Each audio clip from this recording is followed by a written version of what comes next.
نحمده ونصلي على رسوله الكريم اما بعد فاعوذ بالله من الشيطان الرجيم بسم الله الرحمن الرحيم رب اشرح لي صدري ويسر لي امري واحلل عقدة من لساني يفقهوا قولي. السلام علیکم ورحمۃ اللہ وبرکاتہ. ناظرین، پروگرام دعا کیجئے کے ساتھ آپ کی خدمت میں حاضر ہیں. آج ہم انشاءاللہ آخرت کی بھلائی کی دعاؤں کے موضوع پر گفتگو کریں گے. آخرت، آخری دن جس کے بعد کوئی اور دن نہیں، آخری زندگی جس کے بعد کوئی اور زندگی نہیں، یعنی وہی ہماری ہمیشہ ہمیشہ کی زندگی ہے، وہ ہمارا انجام ہے. اس لیے ہم سب کو اس کے بارے میں فکر کرنی چاہیے، کیونکہ وہ شخص کامیاب رہتا ہے جو اپنے فیوچر سے متعلق سوچتا ہے، جس کی فیوچرسٹک اپروچ ہوتی ہے لائف کے بارے میں. ایک مومن کو صرف اپنے آج کی فکر نہیں کرنی چاہیے کہ آج کا دن کیسے گزرے گا، یا میرا یہ وقت کیسے گزرے گا، یا میں اس وقت کیسا فیل کر رہا ہوں، خوش ہوں یا غمگین ہوں یا بور ہو رہا ہوں. نہیں، کیونکہ یہ وقت تو گزر جائے گا، لیکن وہ وقت جسے گزرنا ہی نہیں، پھر ہمیشہ کے لیے وہیں رہنا ہے. اس وقت کی فکر کرنے والے ہی عقل مند ہیں، اور اس کی تیاری کرنا ہی ہم سب کی بھلائی میں ہے. تو اس لیے تیاری کے ساتھ ساتھ ہمیں دعائیں بھی کرنی چاہیے کہ اللہ سبحانہ وتعالی ہم سب کا انجام اچھا کرے اور ہمارا وہ آخری دن بہت بہترین ہو. اور دعاؤں میں اللہ سبحانہ وتعالی کی حمد و ثنا، اللہ تعالیٰ کی تسبیح، اللہ سبحانہ وتعالیٰ کا ذکر، نبی صلی اللہ علیہ وسلم پر درود شریف، یہ دعا کے آداب میں سے ہے. اس کے بارے میں انسان ہمیشہ کوشش کرے کہ وہ اپنی دعاؤں کا حصہ ان کو بنا لے. جہاں تک آخرت کا تعلق ہے تو آخرت ہمارے ایمان کا حصہ ہے. جو بھی شخص آخرت کو نہیں مانتا وہ مومن نہیں ہو سکتا. یعنی اگر کوئی شخص اللہ تعالیٰ کو مانتا ہو، رسول کو مانتا ہو، فرشتوں کو مانتا ہو، کتابوں کو مانتا ہو، تقدیر کو مانتا ہو، لیکن آخرت کو نہ مانتا تو وہ مومن نہیں. تو اس لیے آخرت ایسی چیزوں میں سے، ایسی اہم چیزوں میں سے ہے کہ جن پر ایمان لانا ضروری ہے. جبریل علیہ السلام نبی صلی اللہ علیہ وسلم کے پاس آئے اور کہا کہ مجھے ایمان کے بارے میں بتائیے. آپ صلی اللہ علیہ وسلم نے فرمایا کہ ایمان یہ ہے کہ تم اللہ پر، اس کے فرشتوں پر، اس کی کتابوں پر، اس کے رسولوں پر اور آخرت کے دن پر ایمان لاؤ، اور تقدیر کے اچھے اور برے ہونے پر بھی ایمان لاؤ. تو تب انسان کا ایمان مکمل ہوتا ہے. اور حقیقت یہ ہے کہ آخرت پر ایمان کے ذریعے لوگوں کی آزمائش کی جاتی ہے، کیونکہ ابلیس ہمیشہ انسان کو آخرت سے بے نیاز کرتا ہے اور آخرت کے بارے میں شکوک و شبہات ڈالتا ہے کہ یہ کیسے ہو سکتا ہے کہ زندگی ختم نہ ہو، اور یہ جنت کیسے ممکن ہے اور جہنم کیسی ہے. ان ساری چیزوں کے بارے میں ایسے سے وسوسے ڈالتا ہے کہ انسان بعض اوقات اس کے بارے میں سوچنا ہی بند کر دیتا ہے، کیونکہ وہ چیزیں غیب سے متعلق ہیں، انسان کی عقل ان کو نہیں سمجھ سکتی. یعنی کوئی بھی چیز جسے انسان نے دیکھا نہ ہو، جس تک اس کی رسائی نہ ہو، اس کو خود سے وہ ڈسکرائب نہیں کر سکتا، اس کو ایکسپلین بھی نہیں کر سکتا. اس کے لیے ہمیں وحی الہی کی طرف رجوع کرنا پڑتا ہے، اور پیغمبر علیہ السلام نے جو کچھ ہمیں بتایا ہے اس پر ایمان لانا پڑتا ہے، اور اسی میں ہم سب کی کامیابی ہے. کیونکہ آخرت پر ایمان لائے بغیر اعمال بھی قبول نہیں ہوتے. ایک مرتبہ حضرت عائشہ نے عرض کیا کہ اے اللہ کے رسول صلی اللہ علیہ وسلم، ابن جدعان زمانے جاہلیت میں بڑے اچھے اچھے خیر کے کام کیا کرتا تھا، مسکینوں کو کھانا کھلاتا، صلہ رحمی کرتا، تو کیا اسے کچھ فائدہ پہنچے گا؟ آپ نے فرمایا یہ کام اسے کوئی فائدہ نہیں دیں گے، کیونکہ اس نے کبھی یہ نہیں کہا رب اغفر لی خطیئتی یوم الدین، کہ اے میرے رب میری خطاؤں کو قیامت کے دن یوم الدین کو معاف کر دینا. یعنی اس کا آخرت پر کوئی یقین نہیں تھا. اس نے یہ سب کچھ آخرت کو سامنے رکھ کر نہیں کیا، صرف ایک اچھی نیچر تھی، وہ کرتا رہا. تو جب تک انسان آخرت کے لیے کام نہ کرے، آخرت کی تیاری نہ کرے، تو خود سے خود آخرت کی تیاری نہیں ہوتی. اور اس کے برعکس جو لوگ آخرت پر ایمان رکھتے ہوں ان کے لیے خوشخبری بھی ہے. قرآن مجید میں آتا ہے طاسین تلک آیات القرآن وکتاب مبین ہدی وبشری للمؤمنین الذین یقیمون الصلاة ویؤتون الزکاة وهم بالآخرة هم یوقنون۔ طاسین یہ قرآن اور واضح کتاب کی آیات ہیں، مومنوں کے لیے ہدایت اور بشارت ہیں۔ کون سے مومن؟ جو نماز قائم کرتے ہیں، زکوٰۃ دیتے ہیں اور وہی آخرت پر یقین رکھتے ہیں۔ تو جو مومن آخرت پر یقین رکھتے ہوں ان کے لیے یہ قرآن خوشخبری لاتا ہے۔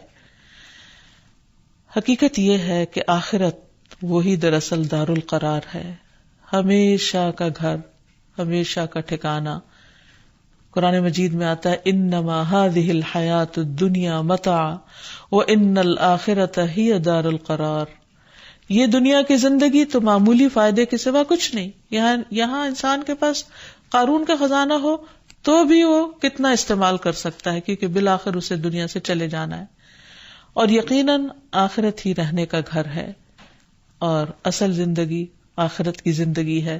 جیسے ایک اور جگہ پر فرمایا وما هذه الحیات الدنیا الا لہو ولعب وان الدار الآخرۃ لہی الحیوان لو کانوا یعلمون۔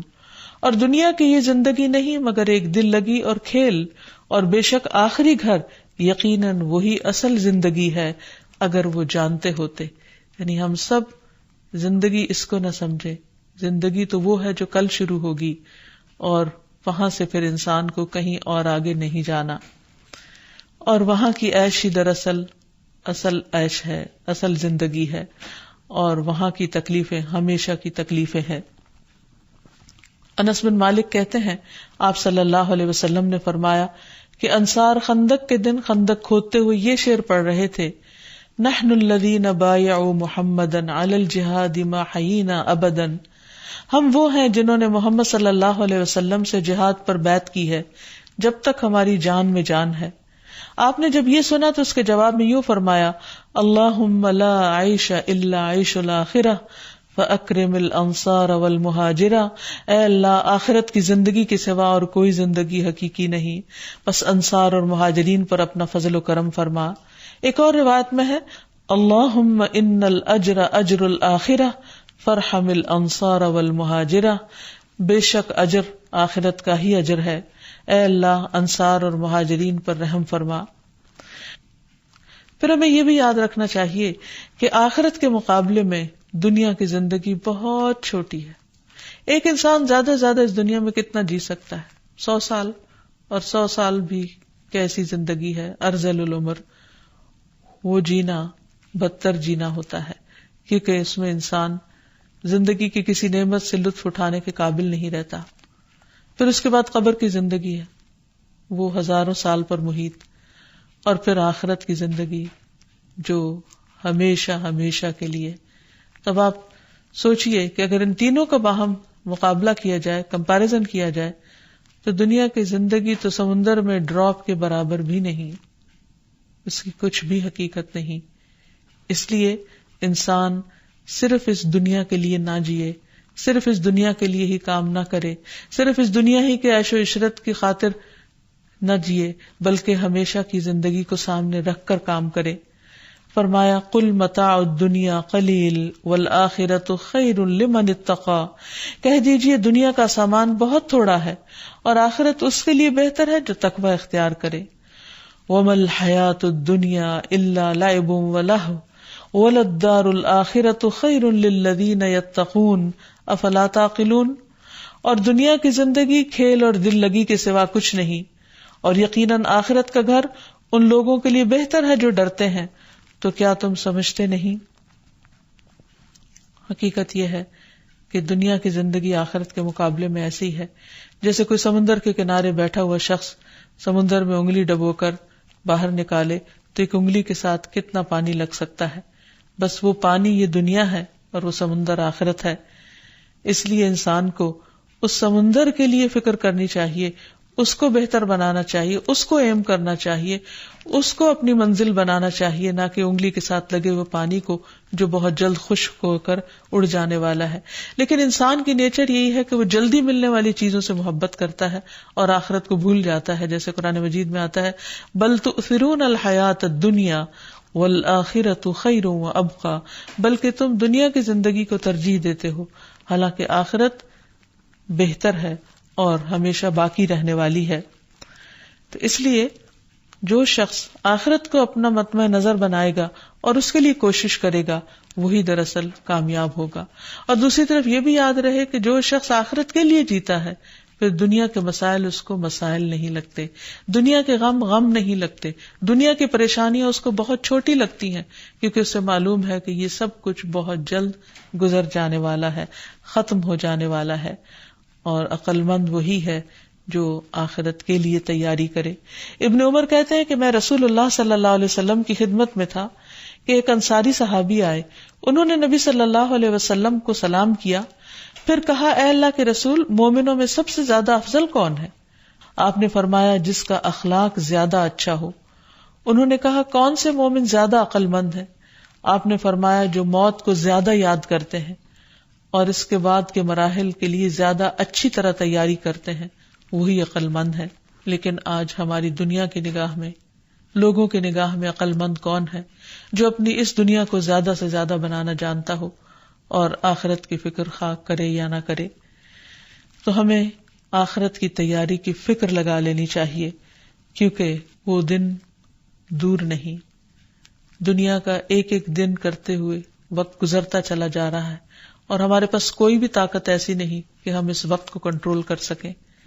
اس لیے نبی صلی اللہ علیہ وسلم نے ایک مرتبہ ایک قبر جب کھودی جا رہی تھی تو اس کے کنارے کھڑے ہو کر لوگوں کو واعظ کرتے ہوئے فرمایا کہ اے بھائیو، اس جیسے دن کے لیے تیاری کر لو، یعنی یہ دن ہر ایک کی زندگی میں آنے والا ہے اور اس سے کوئی فرار ہے ہی نہیں، اس لیے اس کو سامنے رکھ کر جیو۔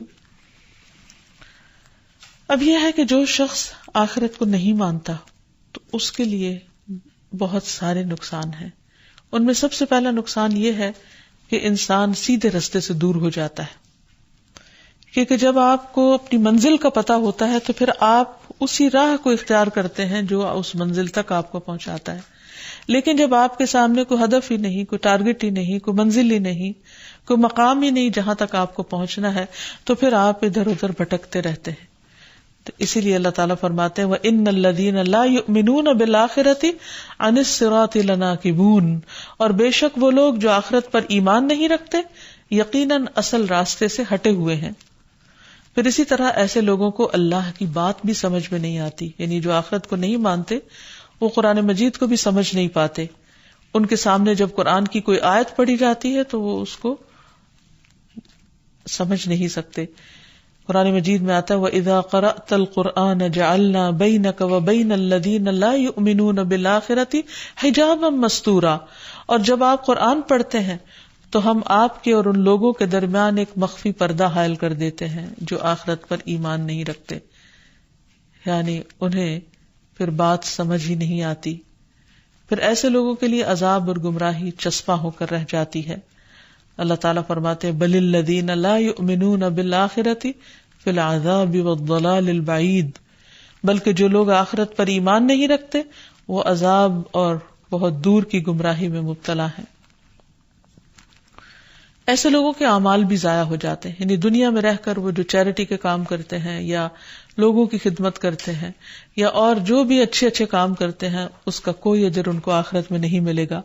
سورۃ الاعراف میں اللہ تعالیٰ فرماتے ہیں والذین کذبوا بآیاتنا ولقاء الآخرۃ حبطت اعمالهم هل یجزون الا ما كانوا یعملون، اور جن لوگوں نے ہماری آیات کو اور آخرت کی ملاقات کو جھٹلا دیا ان کے سب اعمال ضائع ہو گئے، وہ اسی کا بدلہ دیے جائیں گے جو وہ کیا کرتے تھے، یعنی جو ان کے ذہن میں تھا، جس مقصد کے لیے وہ کام کرتے تھے، دنیا کے عارضی مقاصد کے لیے، اس کی تعریف انہیں مل جائے گی، اس کا وقتی طور پر ان کو فائدہ یا بدلہ حاصل ہو جائے گا، لیکن قیامت کے دن وہ بڑے خسارے میں ہوں گے۔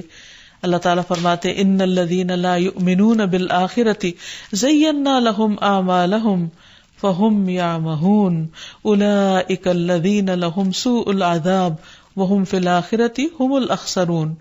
بے شک وہ لوگ جو آخرت پر ایمان نہیں رکھتے ہم نے ان کے لیے ان کے اعمال مزین کر دیے ہیں پس وہ حیران پھرتے ہیں. یہی وہ لوگ ہیں جن کے لیے برا عذاب ہے اور وہ آخرت میں وہی سب سے زیادہ خسارے والے ہیں. تو اس لیے ہم سب کے لیے ضروری ہے کہ ہم نہ صرف یہ کہ آخرت پر ایمان رکھیں بلکہ آخرت کی تیاری بھی کریں. اور آخرت کی تیاری کے لیے یہی زندگی ہے جس میں ہمیں دنیا بھی کمانی ہے اور آخرت بھی کمانی ہے. دنیا اتنی کمائی جائے جو دنیا کی ضرورت ہے اور آخرت کے لیے اتنی محنت کی جائے جتنی بڑی آخرت ہے. اسی لیے ہم دیکھتے ہیں کہ نبی صلی اللہ علیہ وسلم نے حضرت ابن عمر کے کندھے کو پکڑ کے فرمایا تم دنیا میں ایسے رہو جیسے کہ تم اجنبی ہو یا کسی راہ کو عبور کرنے والے ہو اور خود کو قبر والوں میں شمار کرو. مجاہد کہتے ہیں کہ پھر ابن عمر نے مجھ سے فرمایا اگر صبح ہو جائے تو شام کا انتظار نہ کرو اور اگر شام ہو جائے تو صبح کا انتظار نہ کرو. بیماری آنے سے پہلے صحت سے اور موت آنے سے پہلے زندگی سے فائدہ حاصل کر لو کیونکہ اے عبداللہ تمہیں نہیں معلوم کل تمہارا نام کیا ہوگا، یعنی مردوں میں ہوگا یا زندوں میں ہوگا. تو انسان اپنی آخرت کی فکر کرتا رہے اور اپنے مال اسباب کو آخرت کمانے میں لگا دے. جیسے قرآن مجید میں آتا ہے وَابْتَغِ فِي مَا آتَاكَ اللَّهُ الدَّارَ الْآخِرَةَ، اور جو کچھ اللہ نے تجھے دیا ہے اس میں آخرت کا گھر تلاش کرو. یعنی جو نعمتیں ملی ہیں جسم و جان کی، مال اسباب اور اولاد کی، یہ سب کچھ صرف دنیا کی زندگی اور دنیا کے فائدے حاصل کرنے میں مت کھپا دو بلکہ اس سے اپنے آخرت کے گھر کو بھی بہترین بناؤ. نبی صلی اللہ علیہ وسلم نے فرمایا تم میں کون ہے جسے اپنے مال سے زیادہ اپنے وارث کا مال پیارا ہو؟ صحابہ نے عرض کیا یا رسول اللہ صلی اللہ علیہ وسلم ہم میں کوئی ایسا نہیں جسے اپنا مال زیادہ پیارا نہ ہو. آپ نے فرمایا بس اس کا مال وہ ہے جو اس نے موت سے پہلے اللہ کے راستے میں خرچ کیا، اور اس کے وارث کا مال وہ ہے جو وہ چھوڑ کر مرا. یعنی جو پیچھے رہ جاتا ہے وہ وارثوں کا ہو جاتا ہے، اور جو انسان اپنے ہاتھ سے خرچ کر دیتا ہے وہ اس کے اپنے لیے آخرت میں جمع ہو جاتا ہے. اسی لیے آپ صلی اللہ علیہ وسلم صدقے کی بہت تلقین کیا کرتے تھے. حضرت زینب کہتی ہیں کہ ایک دن نبی صلی اللہ علیہ وسلم نے ہمیں خطبہ دیتے ہوئے فرمایا کہ اے گروہ خواتین صدقہ کیا کرو اگرچہ اپنے زیور سے ہی کیوں نہ ہو. یعنی اگر ایک عورت خود کماتی نہیں تو جو بھی اس کے ایسٹس ہیں یا جو بھی اس کے پاس چیز ہے وہ اسے اللہ کی راہ میں دے تاکہ اپنی آخرت کو بہتر بنا سکے. پھر اسی طرح انسان آزمائشوں پر صبر کرے. دنیا کی زندگی ایک امتحان ہے، یہاں انسان کو تنگی تکلیف سے واسطہ پڑتا ہی رہتا ہے، کبھی جان میں، کبھی مال میں، کبھی اولاد میں. تو ایسی صورت میں انسان کو پھر صبر کرنے کی ضرورت ہے، اور یہ صبر اس کا آخرت میں باعث اجر ہوگا. اور وہاں جب انسان کو اس کا اجر ملے گا تو انسان کہے گا کاش دنیا میں میری کوئی دعا سنی نہ جاتی اور مجھے بھی ان لوگوں کی طرح مصیبتیں آتی جنہیں آج صبر کرنے پر بہترین اجر مل رہا ہے. پھر اسی طرح یہ ہے کہ دنیا میں انسان تکبر سے بچے اور پھر موت اور اس کے بعد کی زندگی کا خوف رکھتے ہوئے اپنی عاجزی کو ہمیشہ یاد رکھے.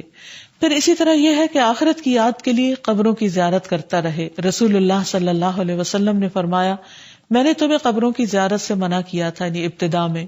اب میرے اوپر یہ ظاہر ہوا ہے کہ اس سے دل نرم ہوتے ہیں، آنکھیں آنسو بہاتی ہیں اور آخرت کی یاد تازہ ہوتی ہے، اس لیے ان کی زیارت کے لیے جایا کرو.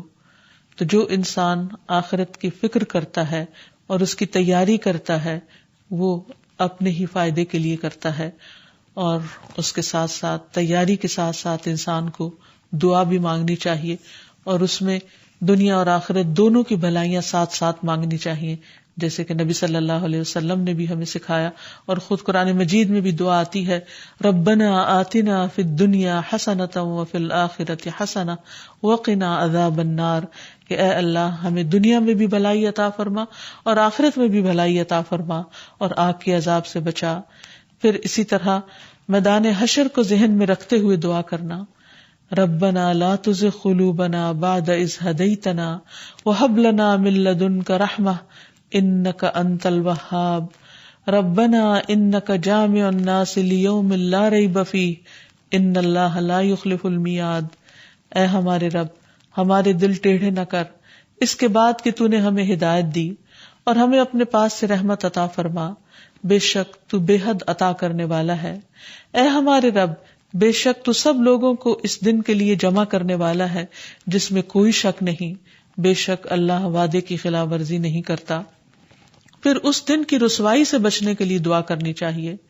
حضرت ابراہیم علیہ السلام نے دعا مانگی تھی، وَلَا تُخْزِنِي يَوْمَ يُبْعَثُونَ، کہ اے اللہ مجھے اس دن رسوا نہ کرنا، شرمندہ نہ کرنا جب لوگ حساب کے لیے جمع کیے جائیں گے۔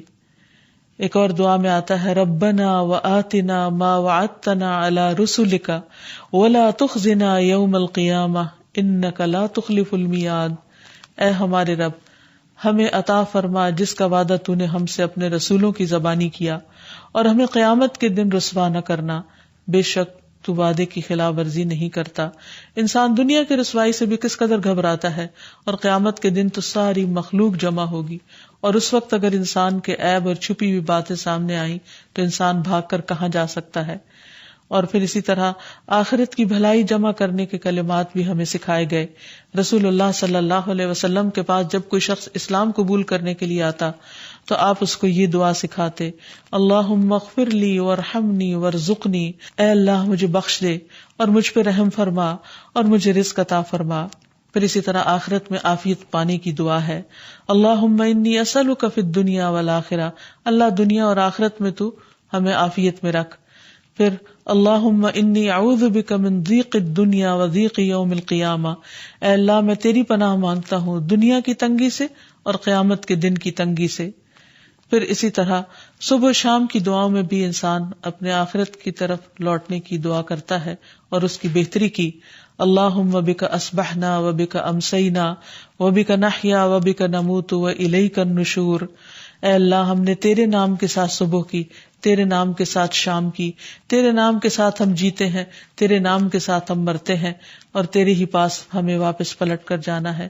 اسی طرح رات کو سوتے وقت اور جاگتے وقت انسان اپنی آخرت کو یاد رکھے۔ حضرت حذیفہ کہتے ہیں کہ نبی صلی اللہ علیہ وسلم جب رات میں بستر پر لیٹتے تو اپنا ہاتھ اپنے رخسار کے نیچے رکھتے اور یہ کہتے، اللہم بسمک اموت و احیا، اے اللہ تیرے نام کے ساتھ میں مرتا ہوں اور میں جیتا ہوں۔ اور پھر جب بیدار ہوتے تو فرماتے، الحمد للہ الذی احیانا بعد ما اماتنا و الیہ النشور، تمام تعریفیں اس اللہ کے لیے ہیں جس نے ہمیں زندہ کیا اس کے بعد کہ ہمیں موت دے دی تھی اور تیری ہی طرف پلٹ کر جانا ہے۔ تو اللہ تعالیٰ سے دعا ہے کہ وہ ہمیں آخرت کے عذاب سے محفوظ رکھے اور ہمیں آخرت کی ایسی فکر دے کہ جس سے ہمارے دنیا اور آخرت دونوں کے کام سنور جائیں۔ وآخر دعوانا ان الحمد للہ رب العالمین۔ دوسرا پانی لے۔